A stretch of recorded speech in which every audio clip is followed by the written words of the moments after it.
Hello my dear students, welcome you all. APPSC group 2 mains ఎగ్జాక్ట్గా 30 డేస్కి వచ్చింది. ఈ 30 రోజుల్లో అభ్యర్థుల యొక్క anxiety are stress or over burden వీటన్నిటికి సంబంధించి దాన్ని ఎలా హ్యాండిల్ చేయాలనేటువంటి ప్రాసెస్లో కొంత మీతో షేర్ చేసుకోవడానికి ట్రై చేస్తున్నాను. చూడండి, number 1, it is inevitable for every aspirant.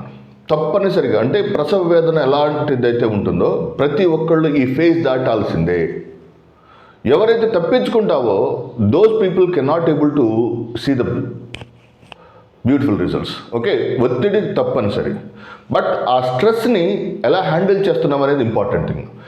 When ever you are feeling so stress, first మీకు నచ్చిన ఏదైనా ఒక సబ్జెక్ట్ తీసుకుని మళ్ళీ చదవండి, అంతేగాని ప్రిపరేషన్ మాత్రం ఆపగాకండి. ఫర్ ఎగ్జాంపుల్, ఎకానమీ అనేటువంటి ఒక ఊబిలో వెళ్తూ ఉన్నప్పుడు నీకు బాగా ఒత్తిడి అనిపిస్తే ఏపీ హిస్టరీ చదువు. Are you understanding the concept? So first మీరు చేయాల్సింది ఏంటంటే సాధ్యమైనంత వరకు whatever the topics you are preparing, నీకు ఒత్తిడి అనిపిస్తే సబ్జెక్ట్ మార్క్స్ కానీ ప్రిపరేషన్ ఆపద్దు, కామా పెట్టు, ఫుల్ స్టాప్ పెట్టద్దు. ఒక లాంగ్ మ్యారథాన్ రన్ రేస్లో 21 కిలోమీటర్స్ ఆర్ 41 కిలోమీటర్స్ రేస్లో ఒక ఫండమెంటల్ ప్రిన్సిపల్ ఉంటుంది, నెవర్ స్టాప్ ద రేస్. అంటే నువ్వు చివరి ఫలితాన్ని సాధించాలంటే, విజేత అవ్వాలంటే నువ్వు చేయాల్సినటువంటి మొట్టమొదటి పని ఫలితం ఆశించకుండా ప్రయత్నాన్ని కొనసాగిస్తూ ఉండు. సో నువ్వు if your body is not supporting, స్లోగా పరిగెత్తు, అంతేకాని పరుగు ఆపొద్దు. ఆపేవంటే మళ్ళీ రిథంలోకి తీసుకురావడానికి నీ బాడీ చాలా కష్టపడాల్సి వస్తుంది. For example 5 kilometres, 10 kilometres, 20 kilometres రేస్లో విజేతలకి ఫస్ట్ చెప్పేటువంటి ఇంపార్టెంట్ థింగ్ ఏంటంటే never stop your race. That is what I would like to suggest. ప్రిపరేషన్ని ఏ ఒత్తిడి సంబంధిత కారకాల వల్ల don't stop your preparation, convert your preparation to the next subject. For example, నీకు ప్రిపరేషన్ బాగా స్ట్రెస్ అవుతుంది, ఎకానమీ చదువుతుంటే బాగా బుర్ర హీట్ ఎక్కిపోతుంది, చదివావు కానీ కాన్ఫిడెన్స్ రావట్లేదు, చదివినట్టు అనిపిస్తుంది, ఏం గుర్తుకు రావట్లేదు. టెస్ట్ సిరీస్ రాస్తే మార్కులను చూస్తే భయం అనిపిస్తుంది. అప్పుడు ఏం చేయాలి? నువ్వు వెంటనే డైవర్ట్ అయిపోయి you must go for other important subject. బాగా మీకంటూ ఒక ట్రెజర్ లాగా మంచి సబ్జెక్ట్ ఉంది, which is called as AP history. AP history చదువుకోండి. ఏపీ హిస్టరీ 1 అవర్ చదువుకొని మళ్ళీ కమ్ బ్యాక్. అంతేకాని ప్రిపరేషన్ ఆపి బయటకు డైవర్ట్ అయ్యి ఎవరో ఒక వ్యక్తితో ఫోన్లో మాట్లాడితే నాకు మనశ్శాంతి వస్తుంది, లేకపోతే సినిమా చూస్తే నాకు రిలీఫ్ వస్తుంది అనే కాన్సెప్ట్లో మాత్రం వెళ్ళదు. If you stop your preparation, వెంటనే అది నీ యొక్క మొమెంటమ్ని దెబ్బతీస్తుందన్నమాట. నీ సీరియస్ నోట్లో వెళ్ళే అటువంటి ఆ ప్రిపరేషన్ని that will be completely disturbed. So that is the first thing. Never stop your preparation. At least దాన్ని వేరే రకంగా కన్వర్ట్ చేసుకో. నెంబర్ 2, మెజారిటీ ఆఫ్ ద అభ్యర్థులు ఎక్కువగా భయపడుతున్న సబ్జెక్ట్ అయినటువంటి ఎకానమీస్, ఎస్ఎన్టీకి సంబంధించినటువంటి వాటిల్లో సాధ్యమైనంత వాటికి ఎస్ఎన్టీకి కొంతవరకన్నా కానీ ఎకానమీని try to allocate it to the 4th ప్లేస్కి వచ్చేసింది. ఫస్ట్ ఏపీ హిస్టరీకి ఇవ్వండి, సెకండ్ ఇండియన్ పాలిటీకి ఇవ్వండి, థర్డ్ ఎస్ఎన్టీకి ఇవ్వండి, 4th ఇండియన్ ఎకానమీకి ఇవ్వండి. So the very important thing, మీరు విజేతలు అవ్వాలి, మీ నెంబర్ లిస్టులో ఉండాలంటే మీరు చేయాల్సినటువంటి ఫస్ట్ పని ఏదన్నా ఉందంటే ఏపీ హిస్టరీని టాప్ కిరీటం మీద కూర్చోబెట్టండి. Once you start giving top priority for your AP history, so results ఆటోమేటిక్గా వస్తాయి. ఒత్తిడి లేని ప్రిపరేషన్ ప్రశాంతంగా తీసుకెళ్తుందండి. సో ఫస్ట్ థింగ్, మీరు ఈ 30 రోజుల్లో 4 సబ్జెక్టులో కొంచెం ఎక్కువ టైం కేటాయించాల్సింది ఏపీ హిస్టరీకి. ఈ మాట అనగానే అభ్యర్థులు ఏమంటారంటే మేము ఆల్రెడీ చదివేసాం సార్, మేము ఎక్స్ట్రాడినరీగా అయినా కూడా మరలా ప్రిపేర్ అవ్వండి. 30 రోజులు ఎవరైతే ఏపీ హిస్టరీని ఒక్కరోజు కూడా విడిచిపెట్టకుండా రోజుకు 4 గంటల చొప్పున చదువుతారో వాళ్ళు విజేతలు అవుతారు. Mark my words. AP history deciding factor అవుతుంది. 65+ మార్క్స్ తెచ్చేటువంటి ఏకైక కాంపోనెంట్ అంటే I would say AP history. So మీరు ఏదైతే చదివారో ఆ పుస్తకాలే చదవండి, ఏదైతే బిట్ బ్యాంక్ చేశారో అదే బిట్ బ్యాంక్ చేయండి, ఏదైతే ప్రాక్టీస్ పేపర్ చేశారో అదే ప్రాక్టీస్ పేపర్ చేయండి. Never go beyond that. దాన్ని రివిజన్ చేసుకుంటూ ఉండండి, రివిజన్ చేయండి, ఎన్నిసార్లు వీలైతే అన్నిసార్లు చేయండి. First thing is don't stop your preparation.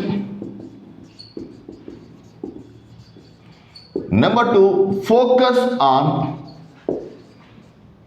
AP హిస్టరీను. మళ్ళీ చెప్తున్నాను, క్లాసెస్లో కూడా చాలా రిపీటెడ్గా చెప్తాను ఇదే పదాన్ని. Try to focus on more on AP history. సాధ్యమైనంత వరకు ఏపీ హిస్టరీ మీద ఎక్కువ ఫోకస్ పెట్టడానికి ప్రయత్నించండి. Number 3, third important segment is పీవైక్యూస్ని వీలైతే సాధ్యమైనంత వరకు పీవైక్యూస్ని ప్రీవియస్ ఇయర్ క్వశ్చన్ పేపర్స్ని, అంటే పీవైక్యూస్ని ఎందుకు ప్రాక్టీస్ చేయాలంటే సబ్జెక్ట్ అదే క్వశ్చన్ వస్తుందా రాదే అనేది పాయింట్ ఆఫ్ వ్యూ కాదు. ఎలిమినేషన్ సెగ్మెంట్లో ప్రీవియస్ ఇయర్ క్వశ్చన్స్ మీకు చాలా చాలా విలువైనటువంటి సమాచారాన్ని ఇస్తాయి. Try to focus more on previous year questions. So that is the third important segment. And number 4, daily 4 సబ్జెక్ట్స్ని కంప్లీట్ చేయండి. ఓకే, ప్రత్యేకించి మీ ఎగ్జామ్ టైం ఏదైతే ఉందో ఆ టైంలో ఈ ప్రిపరేషన్ వచ్చేటట్టు కేంద్రీకరించుకుంటూ తీసుకురండి. Try to focus more on previous questions and try to study 4 papers. 4 పేపర్స్లో కూడా మీరు వీలైతే ఏపీ హిస్టరీ చదువుతుంటే ఓకే, యూనిట్ 1లో 2 కాంపోనెంట్లు, యూనిట్ 2లో 2 కాంపోనెంట్లు, యూనిట్ 3లో 2 కాంపోనెంట్లు, యూనిట్ 4లో 2 కాంపోనెంట్లు, యూనిట్ 5లో 2 కాంపోనెంట్లు, ఓవరాల్ ఏపీ హిస్టరీ అంతా కవర్ అయ్యేటట్టు చూసుకోండి. ఓకే, రివిజన్ ఎన్నిసార్లు రివిజన్ చేసుకుంటే అంత ఇంపార్టెంట్. మీకు చదవాలనిపించకపోయినా, ఇంతకుముందు నేను చాలా ప్రముఖంగా చెప్పేమాట, చదవాలనిపించినా అనిపించకపోయినా మీరు చేయాల్సిన ఏకైక పని చదవటం. ఓకే, 30 రోజులకు వచ్చేసారు. ఓకే, ఈ 30 రోజుల్లో ఎవరైతే ఆ ఒత్తిడిని హ్యాండిల్ చేసుకుంటూ వెళ్తారో, ఒత్తిడి లేని విజయం అంటూ ఏది ఉండదని గుర్తుపెట్టుకోండి. Everybody has to cross through the ఆ స్ట్రెస్ఫుల్ లైఫ్ స్టైల్. ఆ ఒత్తిడితో కూడినటువంటి ప్రయాణాన్ని చాలా దాన్ని పాజిటివ్గా తీసుకోండి. ఓకే, ఒత్తిడి అని ఆలోచించొద్దు, ప్రిపరేషన్ చేయి. ఓకే, పుస్తకం ఓపెన్ చేస్తే ఒత్తిడి ఎగిరిపోతుంది. పుస్తకం క్లోజ్ చేసి ఎందుకు ఇలా ఒత్తిడి అవుతుంది, టీ తాగొద్దాం, కాఫీ తాగొద్దాం, సినిమాకి వెళ్ళొద్దాం అని ఆలోచనలు ఉంటే ఒత్తిడి పెరుగుతుంది. నువ్వు ఎందుకు ఒత్తిడి గురవుతున్నావు, వస్తుందా రాదన్నప్పుడు నువ్వేం చేయాలి, చదవాలి కదా. If you don't study and if you are focusing more on stress, let it go. అది నిన్ను అసలు ఏమీ చేయలేదు. Try to focus more on previous question. సిస్టమేటిక్గా చదవండి. మీరు ది బెస్ట్ అని మీరు నమ్ముకోండి నన్ను. ఓకే, ఒత్తిడికి ఎందుకు గురవుతారంటే ఇది లైఫ్ అండ్ డెత్ సిచ్యువేషన్ అని మాత్రం మీరు ఎప్పుడు కూడా అనుకోవద్దు. ఓకే, నెవర్ కన్సిడర్ ఇది do or die. Okay, so ఇది ఎట్టి పరిస్థితుల్లో నేను సాధించాలి అని ఎప్పుడైతే ఎమోషనల్గా ఫీల్ అవుతావో నీ పెర్ఫార్మెన్స్ యాంగ్జైటీ పెరుగుతుంది. యాంగ్జైటీ పెరిగితే మెమరీ లాస్ అవుతుంది. మెమరీ లాస్ అయితే స్ట్రెస్ పెరుగుతుంది. మరలా అది రీసైకిల్ అవుతూ ఉంటుంది. సో ఇది డూ ఆర్ డై సిచ్యువేషన్ కాకుండా సబ్జెక్ట్గా ఇష్టపడుతూ, so whenever you feel stress మరలా చదవటం మొదలుపెట్టు, చదువుల్లో నిమగ్నం అయిపోతూ ఉండు. And above all, last but not least, 4th important thing I would like to share with you all, don't come out. ఈ 30 రోజులు మీకు కావాల్సినటువంటి గ్రాసరీ కావచ్చు, పుస్తకాలు కావచ్చు, మెటీరియల్ మొత్తం తెచ్చి ఇంట్లో పెట్టుకోండి. మీరు ఎక్కడ రూమ్లో ఉంటారో, హాస్టల్లో ఉంటారో, స్టడీ హాల్లో ఉంటారు, వాటెవర్. సాధ్యమైనంత వరకు ఈ 30 రోజులు ఒకే ప్లేస్లో ఉండటానికి ప్రిఫరెన్స్ ఇవ్వండి. Once you start staying at one specific location, there will be no chance for any other external factor. Okay, try to stay at one single geographical location. Okay, అది మీ రూమ్ కావచ్చు, నీ హౌస్ కావచ్చు, లేకపోతే నువ్వు ఉండే study hall కావచ్చు. Okay, so ఎంతవరకు అయితే మీరు ఈ 30 రోజులను ఏకాగ్రతతో చదవగలుగుతారు. Okay, so that will makes you to score very important. ఎందుకంటే ఇంట్లోంచి బయటకు వచ్చే కొద్ది డైవర్షన్స్ పెరుగుతాయి, డీవియేషన్స్ పెరుగుతాయి. సో ఆ డైవర్షన్స్ని ఫోకస్ చేసుకుంటూ తీసుకెళ్లాలంటే you should focus more on your exam and don't try to come out of your rooms. So I hope you understand the concept.